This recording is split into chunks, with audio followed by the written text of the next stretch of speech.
Gente, como assim?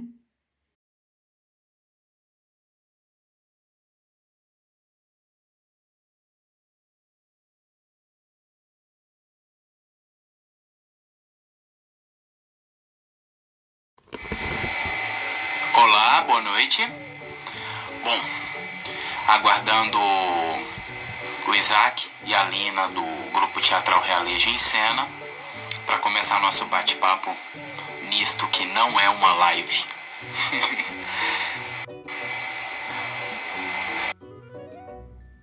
Ah! Quando eu arrumo o cenário, vocês passam na frente de novo. Bom, como a gente está em casa, a gente pode ficar sem a máscara, né? Então vamos tirar a mascarinha aqui. Eu tô querendo morrer com essa ideia de máscara, porque metade do rosto foi embora. Eu tô torcendo e rezando muito pra esse negócio de máscara ser bem um período e depois normalizar. Ah, vai ser bem difícil mesmo. É ruim de se adaptar, né? Bom, o que eu tava vendo, eu acredito que é coisa de pelo menos 2 anos. Assim, no máximo. Talvez menos. Dessa vez, eu me organizei melhor. Da outra vez, eu deixei o bate-papo correr, até porque eu não sabia que tinha tempo. Eu organizei aqui eu e meu delay. Uma pauta.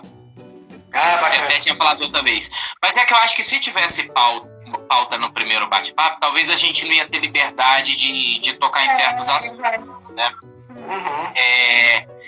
Então, hoje eu gostaria que vocês falassem um pouco mais. Eu assisti ontem nossa live, e aí eu senti que eu falei muito e vocês falaram um pouco. Eu tenho Capaz. esse defeito. E Falasse então, muito bem. ó, eu coloquei aqui, eu vou ler a pauta rapidamente, e aí vocês falam se querem acrescentar alguma coisa ou não, e aí a gente vai. Coloquei primeiro falando da caixa de lambe-lambe, né? A respeito do sustento do grupo, que é o que você gostaria de saber. E aí dentro do sustento eu coloquei projetos, que é lei de incentivo, subvenção, patrocínio e autossustento barra utopia, porque utopia está mais do que autossustento. Dentro disso eu pus um asterisco falando que eu não gosto da ideia da arte como competição. Talvez a gente aborde um pouco esse assunto, que é o que me incomoda muito. E aí eu tomei a liberdade para colocar teatro e os espaços, rua, casa, teatro convencional, alternativo, escola. E uma parte que eu gostaria muito, que eu acho que vocês estão mais à frente nesse ponto, é teatro na internet. Beleza. Se couber, tá ótimo. Se não, é bom que tem motivo pra gente se visitar mais. É isso daí. Tá dando pra ouvir direitinho? Porque dessa vez eu vim pro quarto. Não, tá ótimo. Tu consegue escutar bem a gente? Tô ouvindo bem. Então é isso. Então, sejam bem-vindos. Agora a nossa casa, né? Estamos no Teatro Nomi. Esse aqui é o estandarte do projeto, ó, Teatro Permanente de Rua. Ah, coisa linda.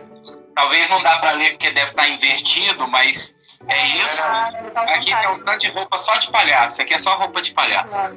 Os figurinos mesmo estão na nossa sede, entre aspas, porque a gente foi expulso de lá, não é mais nossa sede. A gente só não saiu por causa da quarentena. Mas aí vamos lá. Por favor, o que vocês acharem pertinentes? Fala um pouco a respeito da caixa de lambe-lambe, erros, acertos, tudo. Ainda tem bastante material. Bom, posso começar? Pode. Bom, a gente começou. Como é que surgiu o Lambi Lambi na nossa vida, né? A gente explicou um pouquinho no outro vídeo, mas para quem não assistiu, na outra conversa, a gente teve na universidade, onde a gente cursou artes cênicas, a gente teve uma cadeira que era de teatro de animação. E lá, em determinado momento do curso, a gente acabou conhecendo o Teatro Lambi Lambi, meio que no meio de um monte de outras expressões dentro do teatro de animação, né? Essa ideia ficou guardada dentro da gente, a gente ficou com essa referente, a gente assistiu alguma coisa lá em Florianópolis durante o FITA, né, enquanto a gente morava e trabalhava lá também no FITA. Então, a gente ficou com essa referência guardada, né, uma carta na manga, vamos dizer assim. Quando a gente veio aqui para o Rio Grande do Sul, voltou para minha cidade natal, que é Guaíba, a gente começou a pensar que tipo de teatro a gente podia trazer para a cidade, já que, infelizmente, por enquanto, a cidade ainda não tem um espaço físico teatral, né? A gente é moldado para o palco também, mas a gente precisava achar alternativas para sobreviver aqui e continuar fazendo cultura, né? Então, nisso, a gente começou a lembrar o que a gente tinha de possibilidades e surgiu o Teatro Lambi Lambi. Antes da estreia dele, a gente ficou em torno de um ano pesquisando que estética a gente ia usar, que tipo de manipulação a gente ia fazer, né? De testar materiais e tudo, porque ele é um processo contínuo, né? Você determina que vai montar alguma coisa, mas aquilo não é... Tu vai montando e tu vai vendo coisas que tu pode adaptar. Às vezes algum material que não dá certo, aí você tem que voltar para a pesquisa, procurar outras coisas. Ele é um processo constante, né? Então, ao longo desse um ano inteiro, foi um ano e pouco, Né? de muita pesquisa, assim. E a gente tinha essa preocupação de trazer uma história que tivesse, que coubesse em pouco tempo. Esse é uma das principais dificuldades, é tu achar uma história legal que caiba num curto espaço de tempo, que seja atrativo para uma, duas, três pessoas assistirem, né? Geralmente gira em torno disso. Classicamente é uma pessoa, né? Se a gente pode dizer assim. Depois que os artistas foram adaptando e abriram mais espaços para mais pessoas assistirem simultaneamente, mas a ideia inicial é que uma pessoa assista, né? Então teria que ser uma coisa rápida, com algum enredo de certa forma plausível, né? Com começo, meio e fim, ou que encaminhasse para um possível final, né? Que ficasse no imaginário da pessoa. E isso tudo é algo que dificulta, assim. A gente também tem noção de dramaturgia, mas a gente pensa como uma peça inteira, né? Pensar numa coisa reduzida, que possa atingir diversos públicos. Essa é uma coisa importante também nesse projeto, porque outro aspecto a levar em conta é o público, né? A gente tinha que levar em conta que todo mundo ia acabar querendo assistir e a gente tinha que agradar todo mundo, né? Agradar no sentido do entretenimento mesmo, do diferente, do encontrar com alguma coisa que não está no seu cotidiano, né? E esse enredo dessa pequena peça também tinha que ser algo que tocasse tanto as crianças, que elas conseguissem entender o que estava se passando dentro da caixa, quanto os adultos também viajarem para um outro lugar e se sentirem contemplados com aquela apresentação. Não parecer algo que não toca eles, né? A verdade é que precisa tocar, né? Vou interferir um momentinho, perdão. Você falou uma coisa que quando eu pensei em fazer teatro de Lambi Lambi, comecei a pesquisa, foi uma coisa que eu me senti um pouco tenso, que é a história, né? Primeiro eu pensei, o que eu posso contar, né? Em pouco tempo. Aí eu fui assistir e tem diversos vídeos filmando por dentro da caixa de Lambi Lambi no YouTube. Sim. E eu vi muitos vídeos que eu achava a história broxante. Aí é uma opinião minha. Talvez vocês já viram algum assim ou não. Porque eu imagino a pessoa numa fila esperando chegar a vez dela, quando chega lá, não acontece nada. Eu falei, não, eu quero que tenha alguma coisa. E aí eu até já sei a história que eu quero contar dentro do nosso Lambi Lambi. Eu agora estou no segundo momento, que é tornar isso palpável, né? Eu ainda tô na parte dos bonecos. Eu tô tentando descobrir como fazer isso dar certo. Ainda nem fui pra luz, pro som, nada. Ainda tô nessa parte, pra depois colocar o resto. Mas e aí, como foi isso pra vocês? Eu acho que são caminhos, no caso, a serem seguidos, né? Tu começou com os bonecos, tu começou com a confecção, e a partir disso tu vai pra história, é isso? Ou não? Não, eu já tenho a história. Sim. Eu tenho a história, e aí agora eu tô adaptando a história ao que eu consigo fazer com a manipulação dos bonecos. Sim, Tem uma parte da história que até o que tá me fazendo retardar ainda o andamento do processo, que eu tô tentando fazer ela ser possível, mas se não for, eu vou simplificar a história.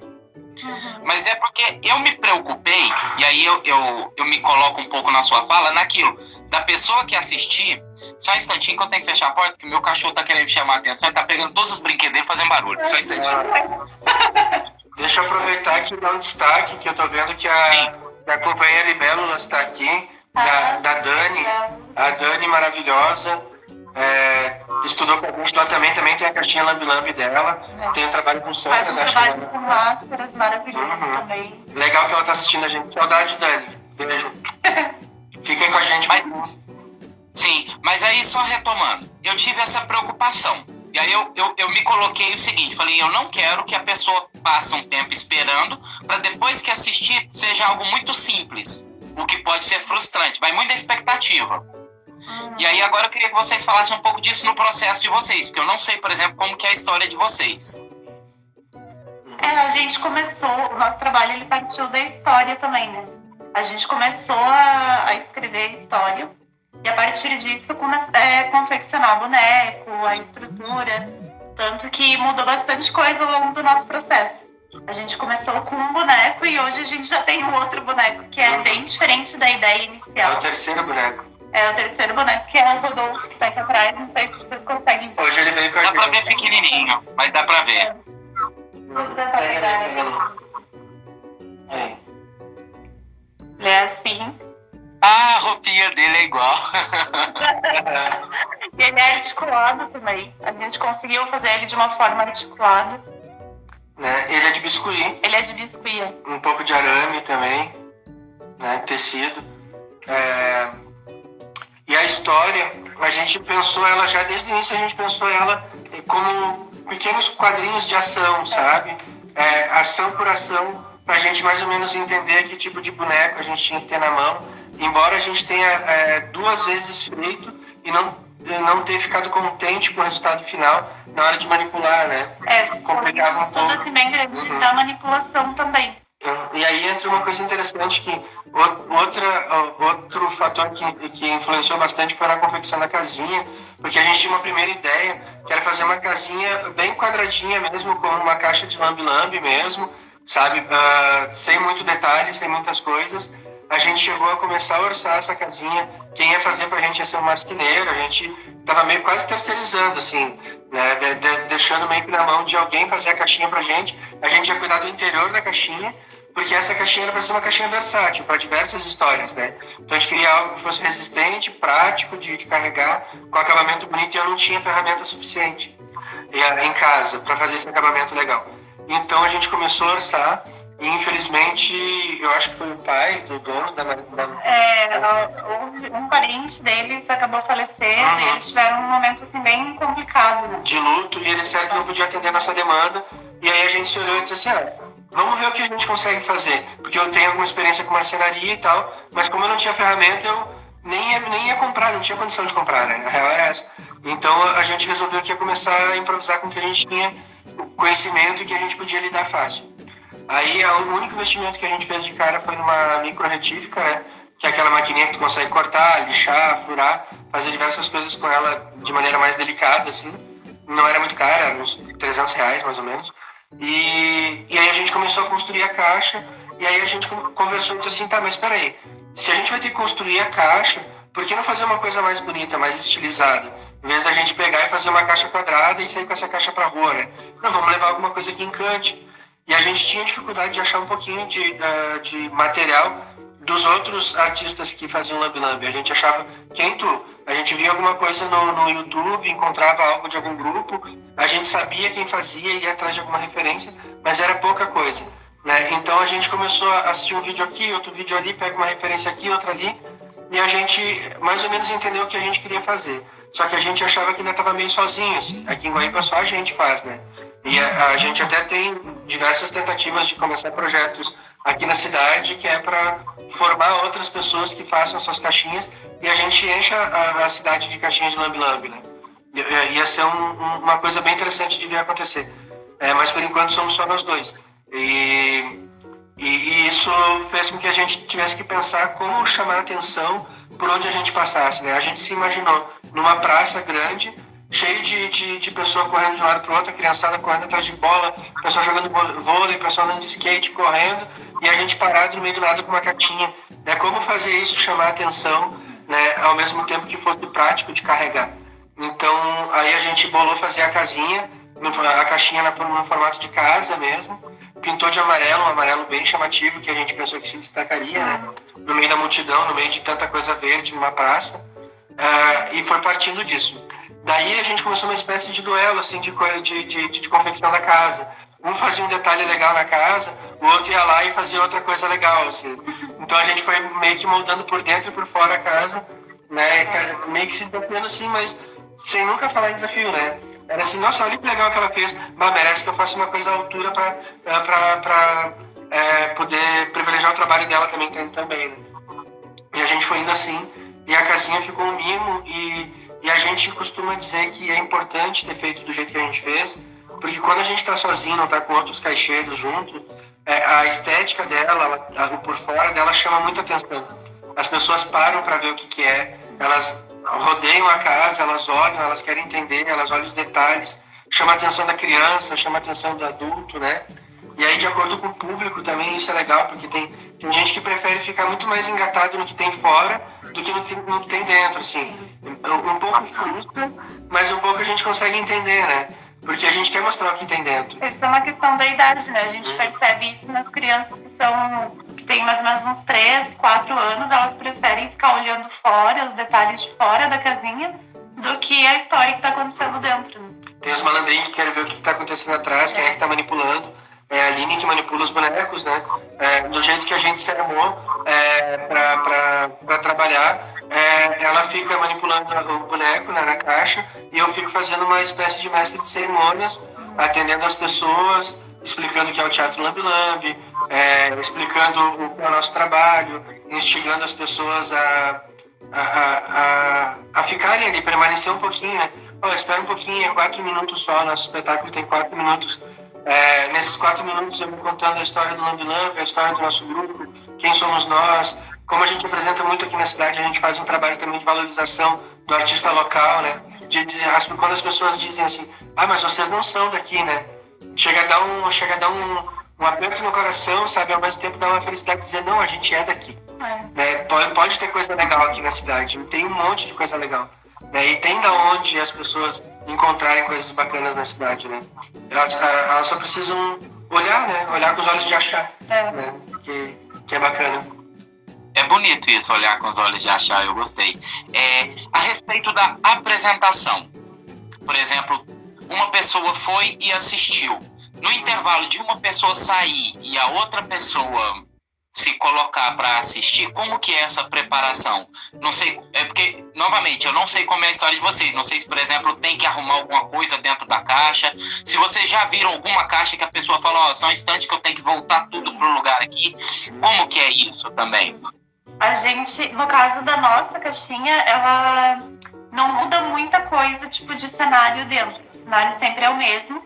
O que muda é o deslocamento dos personagens, do Rodolfo e do Retalhinho. Tem o Retalhinho também. Que é o gato dele. É o gato dele, esse é o Retalhinho. Esse é o Retalhinho.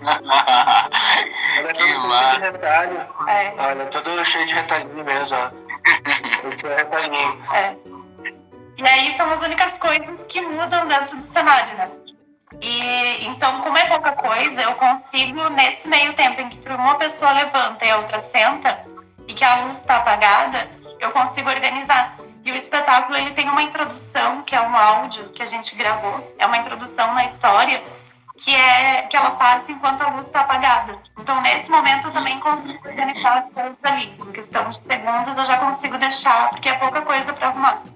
Mas, em compensação, nesse coletivo, para quem não assistiu a outra live, a gente participa de um coletivo, que é o Caixa de Pandora, um coletivo de Porto Alegre.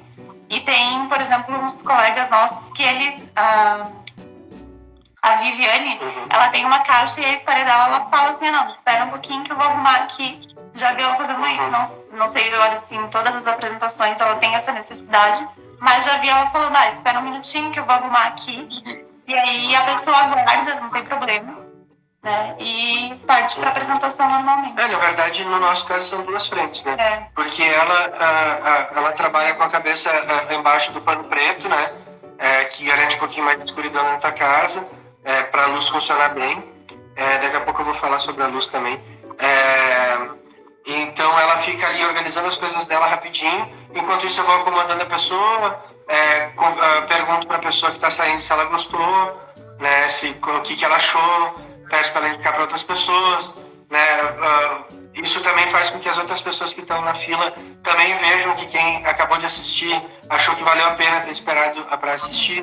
Isso tudo faz parte de um processo ali do mise-en-scène de quem está do lado de fora, né? Enquanto isso vai acontecendo, ela vai arrumando, outra pessoa já vai sentando, coloca o fone de ouvido. Eu oriento que ela pode só aguardar escutando o áudio, pedir para ela se aproximar da caixinha. Quando ela se aproxima da caixinha, aí que acende as luzes dentro da caixinha e o espetáculo acontece, né? Então isso é um tempo de... pode ser de 30, 40 segundos, sabe? É pouco tempo, assim. Ainda mais quando é criança, né? Que uma criança sai, a outra já tá... eu quero entrar. Aí já tá invadindo, já tá entrando na frente da outra, né? Mas é interessante essa dúvida que tu tinha, porque a gente também tinha essa dúvida, essa questão. E conforme a gente foi apresentando, a gente foi percebendo que isso também é uma característica desse tipo de teatro, né? Ele é muito particular, ele é para uma pessoa de cada vez. E essa questão de você reorganizar, de você para o próximo assistir, também acaba sendo uma característica desse tipo de teatro. Outra dúvida que a gente tinha, que eu acho legal também a gente colocar, mas daí lógico que depende da estética de manipulação, é a questão da mão aparecer.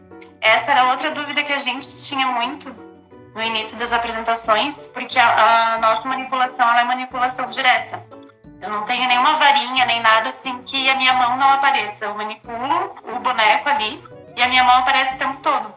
E isso era uma dúvida que a gente tinha. Será que isso não vai atrapalhar? Será que não é... não vai ficar poluído demais? E ao longo das apresentações a gente foi percebendo que essa também é uma característica que não, e as pessoas acabam não percebendo a minha mão. Elas ficam tão compenetradas ali nos detalhes do que está acontecendo, da história, que muita gente acaba, nossa, mas é verdade, tinha tua mão. Já teve gente que falou assim, eu nem percebi tua mão, não é verdade.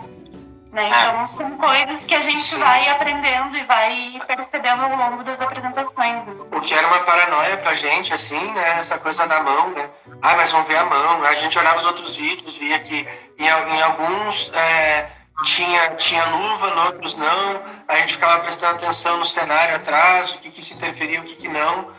Aí a gente olhou o nosso cenário, a ideia a gente ia ter uma luva, né? Ia ter a luva.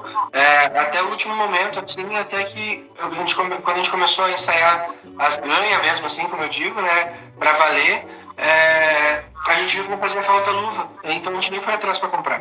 Né? E com o passar do tempo, as crianças às vezes, elas acham que as coisas estão acontecendo automaticamente. Sabe? Elas abstraem que tem uma mão. Tem uma coisa que acontece muito assim nas apresentações que a gente faz. Lógico, quando as crianças assistem, tem uma parte da história que começa a chover.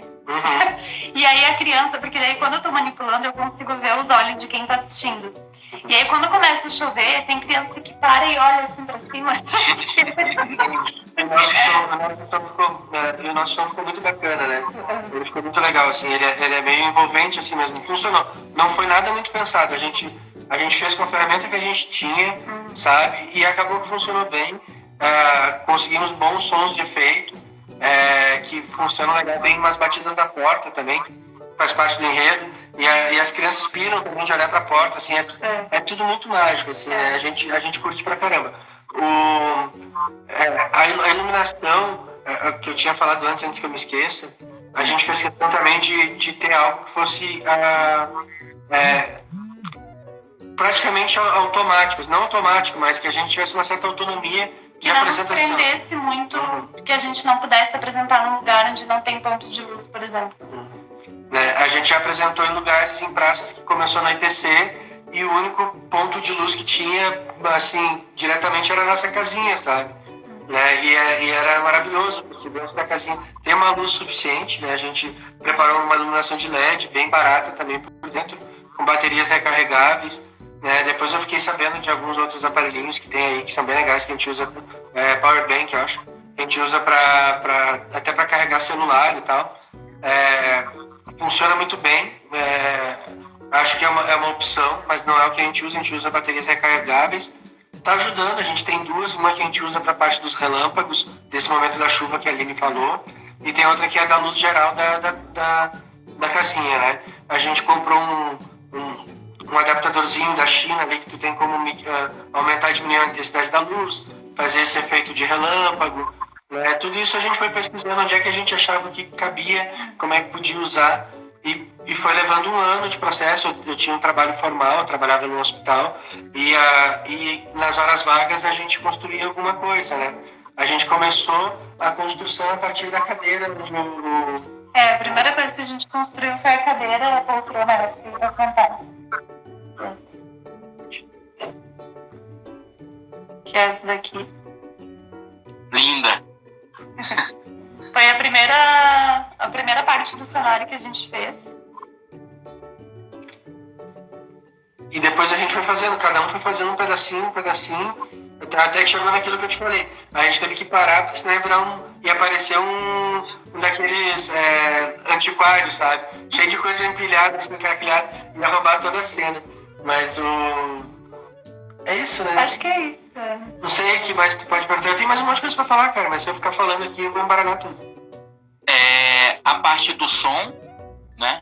Por exemplo, tem o relâmpago. Aperta algum botão para fazer esse relâmpago? A gente gravou um som, a gente fez uma edição onde é um único áudio. Então ele é tudo cronometrado. Isso, na verdade, no começo fica um pouco tenso, né? Porque quando é um som só, você tem que ir naquilo. Você não pode dar bobeira ali, porque não passa o tempo de fazer tal coisa, né? Mas a gente gravou tudo numa coisa só, então a única coisa que daí a gente aperta o botão mesmo é da luz. Na hora que daí dá o barulho do relâmpago, aí sim eu tenho que apertar o botão da luz, que é quando ela pisca. Ela faz o relâmpago, né? Certo. Então, por exemplo, você tá fazendo a manipulação ali, aí no momento que você sabe que vai ter o relâmpago, você tem uma mão livre para... Isso. Isso é uma coisa que assim, eu ainda tô apanhando da parte de manipular o boneco e contar a história. Eu ainda tô pensando. No meu também vai ter acender e apagar de luzes. E aí eu tô assim, vai ter que ter isso também, né? Um dimmerzinho ali, alguma coisa, tá? Bacana. Você tinha falado que tinha uma pecinha. Eu pessoalmente nunca vi ela, mas é fácil de achar essa pecinha para os 2 fones? Eu acredito que aí deve ser bem fácil de achar. Eu fui a Porto Alegre, que tá a 28 quilômetros daqui, né? Então, para mim foi fácil. Como eu te falei, eu trabalhava nesse hospital, então para mim era caminho do trabalho. Então eu dei uma de rato de lugar de elétrica, assim, de eletrônica, e fui perguntando o que eles tinham, o que podia me ajudar. Já tinha feito uma pesquisa prévia, talvez tivesse que ter comprado no Mercado Livre se não achasse esse lugar, né? Mas eu achei lá, eles tinham tudo que eu precisava, e funciona bem. A fita de LED, se tu for usar, tem que pensar numa que possa ser usada com bateria, né? Tem algumas que só são ligadas direto na luz, tem tudo isso, né? Mas algumas dessas dicas eu posso te mandar também, não tem problema. Né? É tudo muito simples, assim, não é muito complexo depois que entende. Tu perguntou Da pecinha. Da pecinha, eu acho que é isso, né? Que eu vou fazer. E vocês usam para fazer o áudio que aparelho? Eu pensei em usar um celular mesmo. A gente usa o celular. A gente chegou a procurar algum aparelhozinho daqueles de MP3, mas a gente não encontrou. A gente não encontrou. Eu imaginei usar um celular porque é fácil de colocar ali, tira o chip dele e põe ele para rodar. Não, então é mais ou menos o que eu tinha pensado. Tem uma pecinha, na verdade, tem vários modelos dessa pecinha. A gente usa uma que vai no celular dela e divide para 2 fones de ouvido. Aí um fone de ouvido fica com ela e o outro fica com o espectador, né? Mas eu vi esses dias um que me interessou bastante para microfone, que eram com até 5 entradas, né? Mas já deve ter mais, óbvio, né? É que eu vou pesquisando de acordo com a minha necessidade, né? E aí então eu vim com 5 entradas esses dias. Mas assim, de 2 a barbada de achar, R$5, R$10. No mesmo lugar que eu comprei esse da luz, a gente comprou esse do microfone, do fone de ouvido também. Ele também serve para microfone. Bacana. Vamos então falar do sustento do grupo? Sim. Bora lá? Vamos lá. Então, eu vou começar a falar, mas vocês podem me interromper a qualquer momento com perguntas, afirmação e tal. O grupo Teatro Nomi começou com a ideia de trabalhar com lei de incentivo. Então, inicialmente, porque o grupo que eu trabalhava em Belo Horizonte, ele tinha 2 sustentos. A lei de incentivo e as vendas de espetáculo. Eu vim pra cá na mesma vibe, acreditando que ia dar certo. Mabi, depois a gente combina. Perdi aqui. Perdão. É porque eu tenho feito live com crianças para brincar um pouco também. Então, o que acontece? Na lei do incentivo, eu comecei, não sei como que é aí no Sul, mas aqui, pelo menos, eu comecei a me sentir muito incomodado com a falta de continuidade. Por quê? 2 anos que você aprova um projeto, você tem que passar 2 anos sem aprovar. Então, ou você arruma um laranja para ficar aprovando o seu projeto, ou você manda projeto ano sim, ano não. Isso me incomodou demais, dentre outras coisas, mas isso foi o que mais me incomodou da lei de incentivo. A outra coisa é a questão da concorrência. Eu ter que defender o meu projeto, porque o meu projeto tem que ter esse dinheiro por causa da importância dele. E eu falo, cara, isso é uma coisa que com o passar do tempo foi me incomodando muito. E a questão da contrapartida. O meu grupo é de teatro de rua. A gente pegava verba para fazer espetáculos e apresentar na rua. Além disso, tinha que ter uma contrapartida de não sei aonde. Eu falei, cara, pelo amor de Deus. Isso me incomodava demais. E outra, aí agora talvez eu vou estar até me exaltando, mas nossa, é um trem que eu fico louco. Outra coisa que me incomodava demais era a rigidez. Com 1 ano de antecedência, eu tinha que adivinhar o preço de tudo e tudo que eu ia precisar no processo. Durante o processo, qualquer ideia nova que eu tinha que ficar lá pedindo, pelo amor de Deus, para eles. Não é nada disso. E ali eu sentia que o grupo estava num molde, numa prisão, que eu falo assim, cara, a gente está esmolando e não está evoluindo. Foi aonde eu falei assim, cara, não quero mais saber de lei de incentivo. Briguei pra cacete com a secretaria daqui até conseguir o subsídio. O subsídio era uma coisa magnífica, porque foi onde eu consegui fazer os projetos do grupo, que o subsídio subsidiava os projetos do grupo. Então, ele dava uma verba pífia, começou com R$9.000, terminou com 11.130. Nunca chegou a R$1.000 por mês.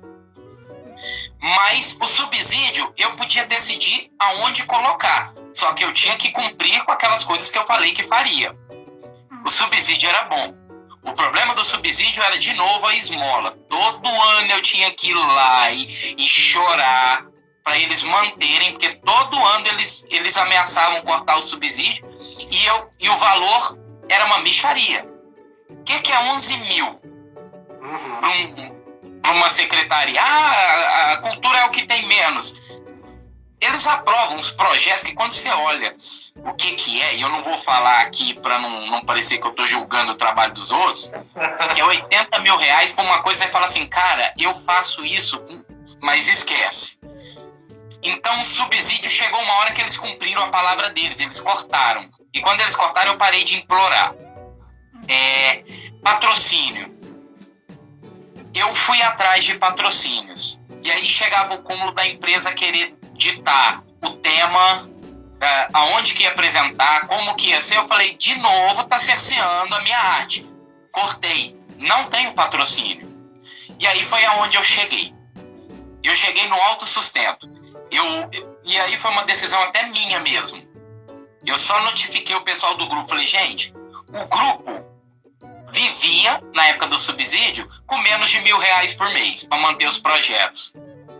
Eu vou trabalhar e vou pagar o grupo. Eu vou trabalhar mais e vou pagar. E o grupo vai ter toda a liberdade possível. E aí, quando a gente vai fazer um espetáculo, não tem mais, nossa, tem que estrear. Para teatro de rua, quando chega período de chuva, a gente quer morrer. E a prefeitura nunca depositou dinheiro, sempre tinha que começar em março. Já teve vezes que eles começaram a depositar verba em julho. Teve meses que começaram a depositar verba em outubro. E aí eu ficava, puta que pariu, desculpa o palavrão, como que eu vou executar agora nesse período de tempo?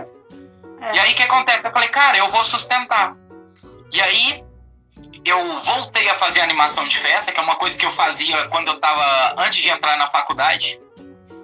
E aí eu voltei a fazer animação de festa e eu criei uma coisa que é o seguinte: toda festa que o grupo faz, e aí vai eu procuro levar algum aluno, alguém que trabalha com o grupo nas festas, cada pessoa ganha um cachê e a gente cobra um valor a mais que vai para a caixinha do grupo. Então, por exemplo, num evento de R$ 250 que 2 pessoas vai, um ganha 100, o outro ganha 100, independente da experiência, apesar que isso me incomoda. Muitas vezes eu carrego uma pessoa sem experiência nas costas e ganho o mesmo tanto que eu no evento. E a pessoa não valoriza quando vê, ela não aprendeu nada, só pegou dinheiro e foi achando que era um trabalho, não era um... Mas isso aí é outra coisa que eu estou trabalhando. E R$ 50 fica pro grupo. Nessa brincadeira, eu estou sustentando o grupo e o grupo nunca teve tanta verba. A verdade é essa. E aí eu uso esse marketing. Que eu falo, olha, quem nos contratar para teatro empresarial, para participação em eventos, para animação de festa, vai estar colaborando com a manutenção dos nossos projetos gratuitos. E aí eu falo, para quem se interessa, quais são os nossos projetos gratuitos. Então, atualmente o grupo tem vivido assim. Não é perfeito. As pessoas confundem. Tem gente que nem conhece o trabalho do grupo e acha que a gente só faz animação. E assim, quem acompanha o nosso Instagram vai ver, maior parte das postagens é de animação, porque acaba que é a coisa que a gente mais faz atualmente. O teatro juntou o dinheiro, então primeiro a gente vem com aquela parte da animação, aí eu junto o dinheiro, faço uma apresentação, volta a animação de novo. Então, mas não deixou de ser um grupo de teatro, porque eu tenho amigos, nunca passei por isso, mas que grupos que tentaram enveredar nesse tipo de coisa para sustentar, virou uma empresa e deixou de ser teatro. Eu não deixo, tanto que os projetos estão aí do mesmo jeito. Então, tem esse defeito, que o grupo, o marketing do grupo acaba atropelando um pouco a parte teatral do grupo, mas o grupo não deixou de ser teatro hora nenhuma. Mas o grupo meio que se vende para depois fazer teatro. Só que eu tenho a utopia, por isso que eu coloquei barra utopia ali. Eu tenho utopia porque eu dou aula de teatro gratuito há 7 anos na rua. Eu apresento gratuitamente na casa das pessoas. Eu divulgo gratuitamente toda a agenda cultural de teatro. E outro projeto, esse, aquele e tal. Eu espero que algum dia eu consiga arrebatar um número de pessoas que acompanham o nosso trabalho, que eu posso, por exemplo, falar assim, olha, conheci um pessoal lá de Guaíba, quero trazer eles para cá. Vai custar tanto para eles virem aqui e apresentar gratuitamente para todo mundo. E meio que ter essa vaquinha. Só que aí eu não quero um site. Eu quero essa vaquinha no direto mesmo. Então, por exemplo, eu dou aula uma vez por semana. Eu tenho vontade de, por exemplo, que Uberlândia é uma cidade maior. Eu tenho vontade, por exemplo, pegar a cidade e dividir centro, norte, sul, leste, oeste. E, por exemplo, dar 5 aulas por semana. Em vários lugares. Mas para isso eu precisaria ter seguidores. E, por exemplo, suponha que eu consigo 3 mil seguidores. Não é utópico, apesar que o país faz isso ser utópico. Cada um der R$1 por mês, é R$3.000 que está entrando pro grupo. E aí eu posso diminuir as animações de festa, apesar que eu não vou querer parar porque eu amo isso, eu faço com muito prazer. E é uma coisa que eu falo para meus alunos, que criança sabe quando você está brincando de verdade. E eu brinco de verdade com ela. Tanto que às vezes eu brigo com os pais. Que eles querem parar a brincadeira pra tirar foto e você me vê gritando numa festa com quem tá me pagando, falando, sai daqui que a gente tá brincando. Acontece muito até. Com vó, principalmente. E aí, o que acontece? Eu tenho essa utopia. E aí, tudo que eu tenho feito é buscando cativar as pessoas para chegar nesse ponto. Ainda não consegui. Mas a trabalho de formiguinha tá indo. Só que eu nunca pedi dinheiro para ninguém. E nem pretendo pedir. Eu tenho a intenção de conscientizar para em algum momento as pessoas falarem assim, vou colaborar com esse projeto. Então, por exemplo, o grupo pode continuar se sustentando com animação de festa. Mas espetáculos de teatro que talvez nunca viriam para a cidade eu posso trazer. Palestras, oficinas, né? Aumentar o número de aula. Porque aí, por exemplo, se eu tenho uma gama de alunos maior e alguma colaboração, eu posso abrir mão de trabalho para dar aula. Tem um bairro aqui em Uberlândia, por exemplo, que chama Luiz Orte de Freitas. Ele é outra cidade. Tem gente que mora lá que passa anos sem ir no centro.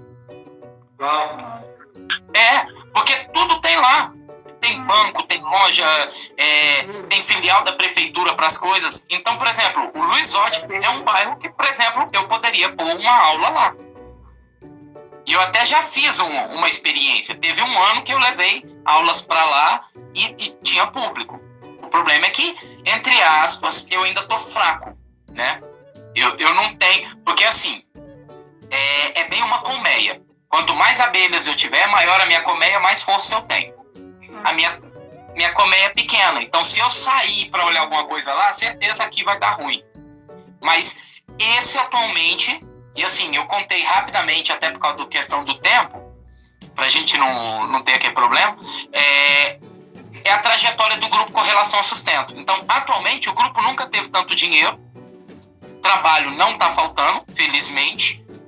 O que está faltando é engajamento das pessoas nos nossos projetos. Só que aí tem a questão de mídia, tem a questão da cultura do país. A minha comunicação, eu tento melhorar ela o máximo possível, só que eu não sou o melhor marqueteiro. O meu sonho era ter alguém para ser a cara do grupo e eu só ser a mente por trás, o grande vilão. Importante. Aí é um pouco isso. Eu não sei se, por exemplo, vocês têm algum comentário, alguma coisa. E aí, qual que é o meu problema? O meu problema, voltando, lei de incentivo. Não deixa a gente ter liberdade.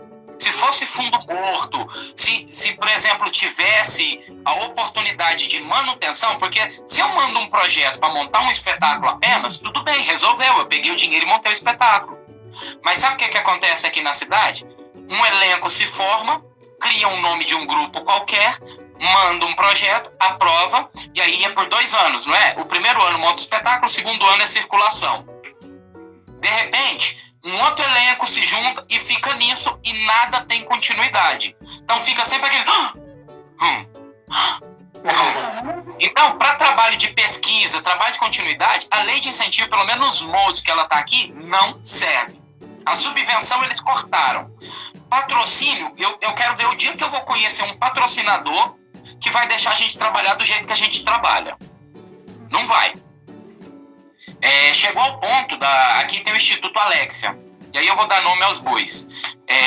O Instituto Alexia queria que a gente fizesse uma apresentação. Fui lá, aí eles falaram, não, porque aí a gente pode colocar em algum momento que vai aparecer os personagens do Suco Capo. Eu falei, não vai aparecer um cara vestido de uva no meio da minha apresentação. E aí, por exemplo, hoje um amigo meu de Belo Horizonte me mandou um edital da Petrobras por causa desse negócio da quarentena. Eu até falei, não, tô precisando. Você chega lá e fala, não, que é para crianças de 0 a 6 anos. Eu falo, pô, o edital, você tem que ter o tema não sei o quê. Eu falo, cara, e a minha arte? Exatamente. Eu posso fazer um trabalho de 0 a 6 anos? Posso. Mas eu preciso que esse trabalho de 0 a 6 anos parta de mim. A arte está saindo de mim. Eu não posso fazer algo, e aí é algo que eu critico muita gente, que é abrir um edital e falar, nossa, vamos criar um negócio para isso aqui? Não. Igual o Festival de Cenas Curtas. Aqui em Uberlândia começou a ter Festival de Cenas Curtas. Começou a gente parar de fazer peça inteira para fazer cenas curtas para chegar lá. Aí você pensa, não, essa cena curta vai virar uma peça, né? Em 3 anos de cena curta, uma peça foi criada. A verdade foi essa. É porque eles já fazem pensando, ó, quem ficar em primeiro vai ganhar tanto, quem vai ficar em segundo vai ganhar tanto. Aí eles fazem uma cena pensando só naquela cena. Nada contra, é um estilo. Mas essa concepção pra mim é complicada, eu não consigo. E aí eu vou deixar vocês falarem se quiser, senão não dá tempo. Quanto tempo temos aí, sabe ver? 15 minutos. 15 minutos? Tá bom, eu uso uns 13. Não, mentira. Cara, assim, isso das leis de incentivo é bastante complexo, né? O que eu acho? Eu acho que o que a gente tem ainda não é suficiente, né? Mas, ao mesmo tempo, acredito que quanto mais coisas a gente tiver, mais ferramentas a gente tem por onde ir e cada um vai encontrando o seu caminho. A lei de incentivo, dos moldes que ela está hoje em dia, ela tem muito mais a ver com quem tem um poder de mercado maior do que eu e tu, né? Para nós, o que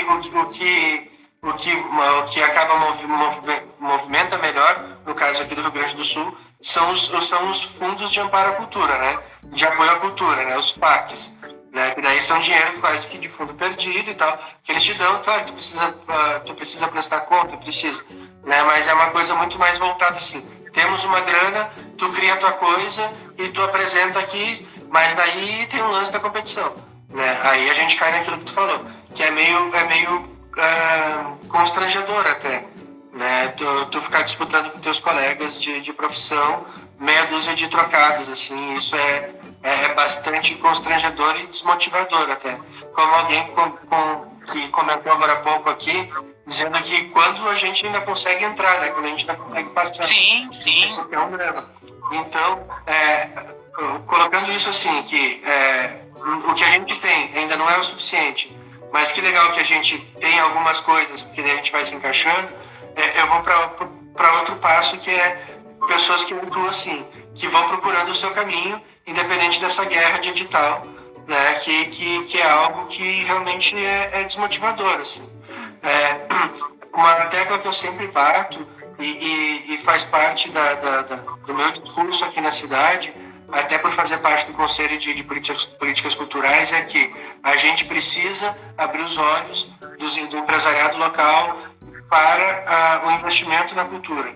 Eles precisam entender que vale a pena eles terem o investimento deles em propaganda voltado, sei lá, para material impresso ou para ações no próprio ponto de venda, mas que também é legal eles se envolverem com produtos principalmente locais, né?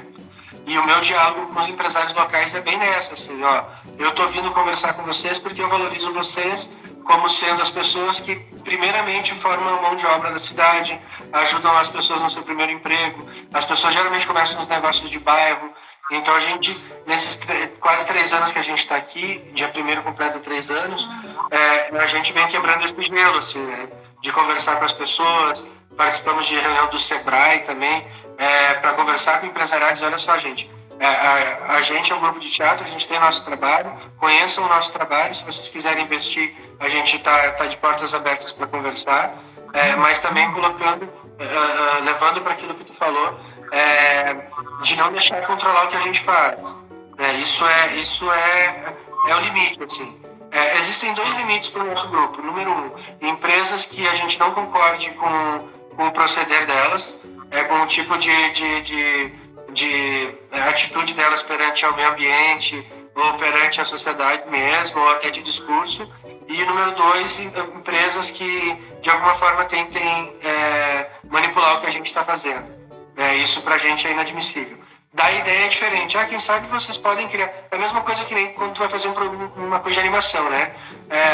Tu não consegue criar um produto para minha loja, aqui pro meu negócio, não sei o quê. Tu vai lá e cria, né? Isso é uma coisa. Agora, o meu espetáculo, que a gente está montando com todo um embasamento teórico de pesquisa, que é uma coisa que a gente acha que faz falta para muitos grupos de teatro, isso que é feito para ser um espetáculo, a gente não aceita interferência nenhuma.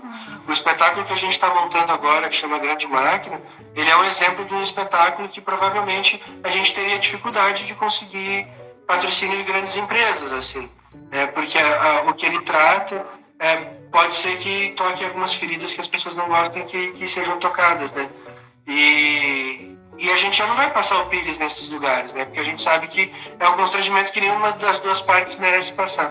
Então a gente vai atrás de quem apoia, a gente vai atrás de vaquinha, algumas vaquinhas a gente já está recebendo, né? Agora teve essa pausa para esse momento de isolamento e de reflexão, e que está sendo importante para o grupo, está sendo importante para a gente. E a gente vai criando de outras formas, né? E tentando aproximar das pessoas. Eu não paro de fazer essa rede de contatos, né? Eu vou mostrando o que a gente está fazendo, o que a gente já fez, mas sempre focando numa atitude proativa, assim, que eu não fique remoendo as coisas. Confesso, tu fez uma fala ali que falou de fazer coisas programadas para tais editais, né? Isso é uma coisa que me incomoda, porque, por exemplo, a caixinha de Lambi-Lambi, a gente tem, da mesma caixinha, a gente tem no mínimo 4 projetos diferentes, né? Um que é para buscar apoio e patrocínio, um que é para a área de educação, um que é para festival, outro que é para apresentação em festas, né? Então são 4 coisas diferentes com o mesmo produto. Isso é uma coisa que os artistas têm que começar a ter em conta. Ter o seu projeto, ter a sua pesquisa e a partir daquilo ver o que aquilo pode alcançar. Até onde eu posso chegar com aquilo, até onde eu quero chegar com aquilo.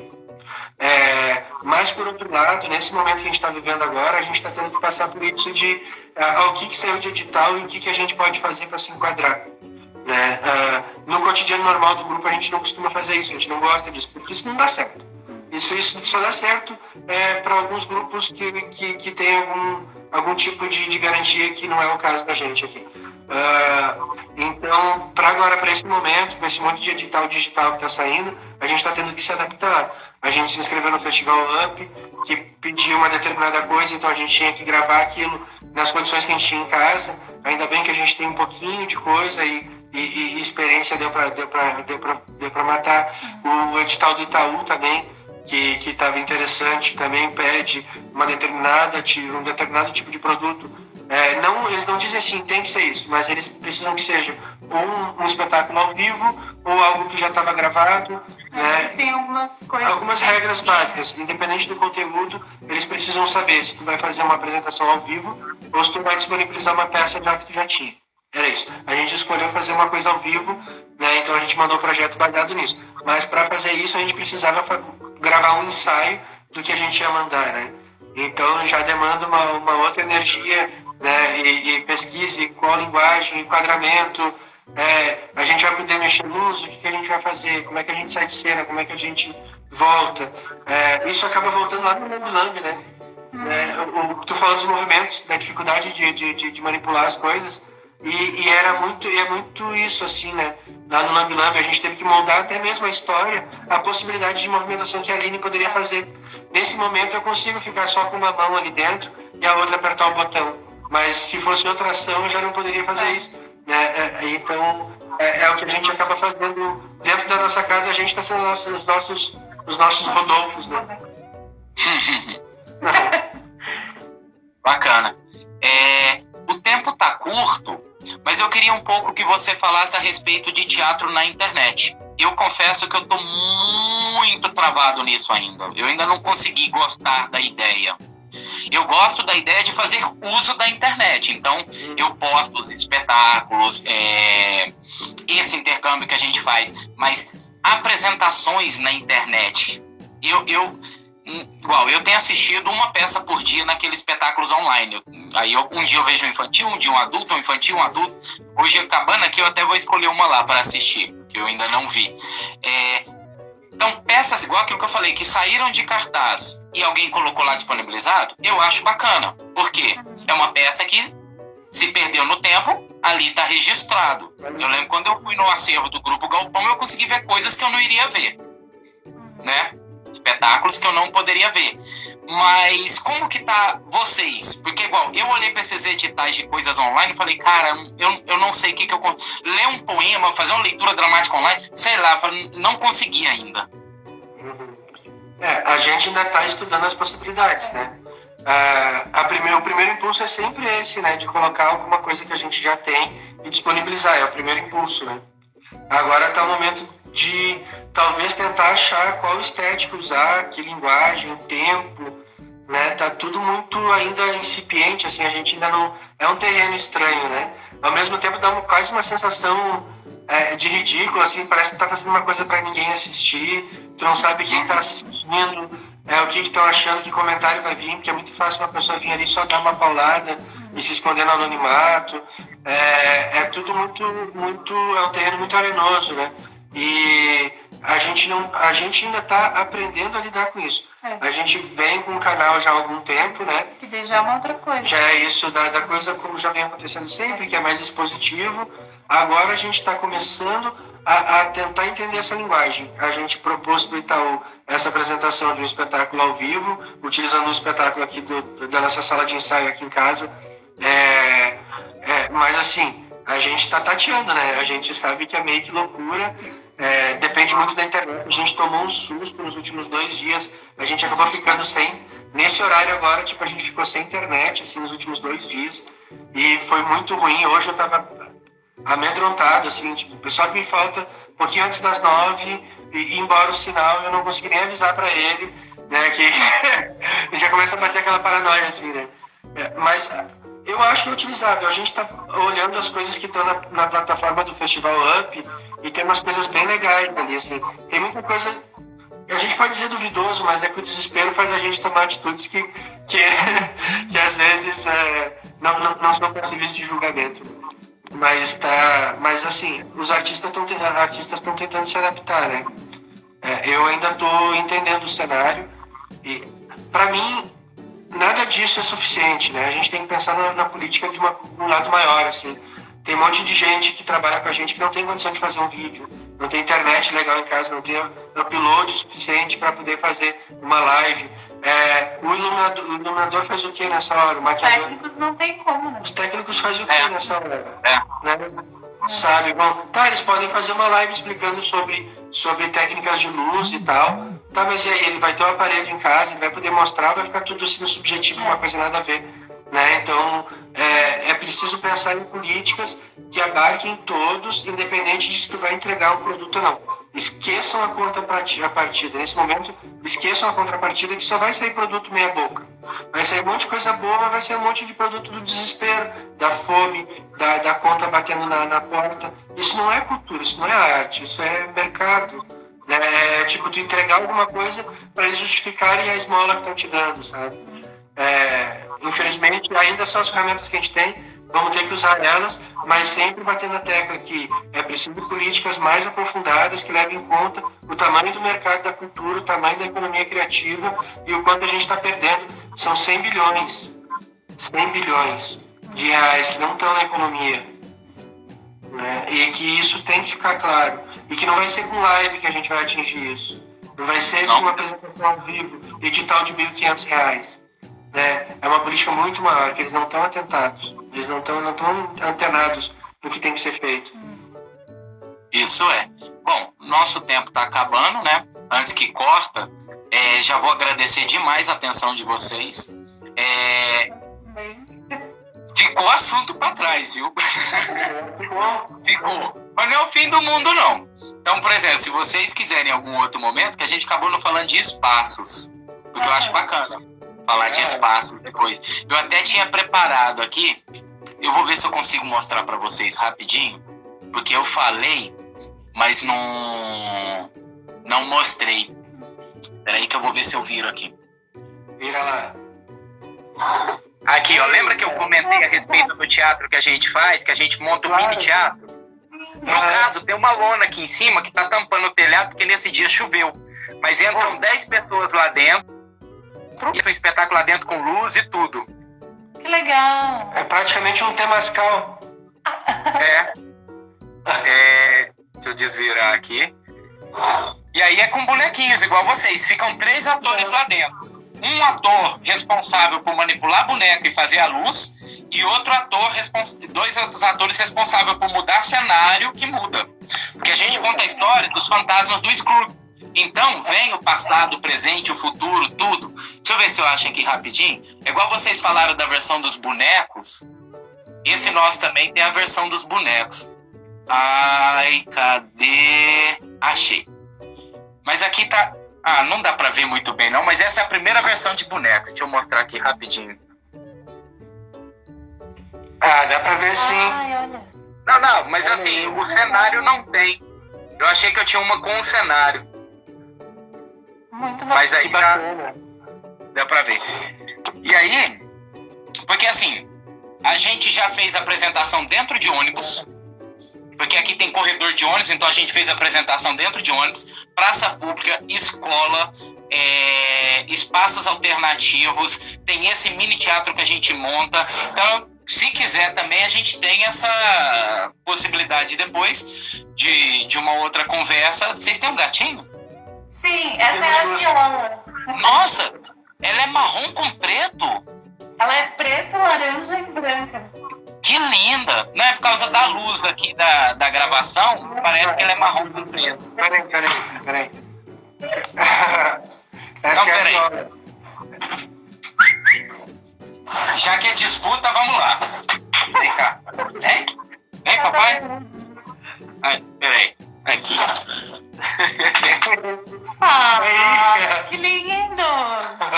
Essa é a Viola. São 2 boxers que tem aqui. Nossa, ela é muito bonita. Vocês que mexem com gato, é verdade aquilo que se tem 3 cores é fêmea? Sim. Se tem Ah, três o coisas. Hermes perguntou, rapidinho, se vai ficar disponível. Falta 15 segundos. Terminando aqui, eu vou colocar pra ela ficar 24 horas e o Thales, ele é MacGyver. Ele vai fazer dar certo. Tá. Grupo de Pernas pro Ar. Esse grupo é maravilhoso. Você conhece o trabalho deles? Claro, Acho que claro. foi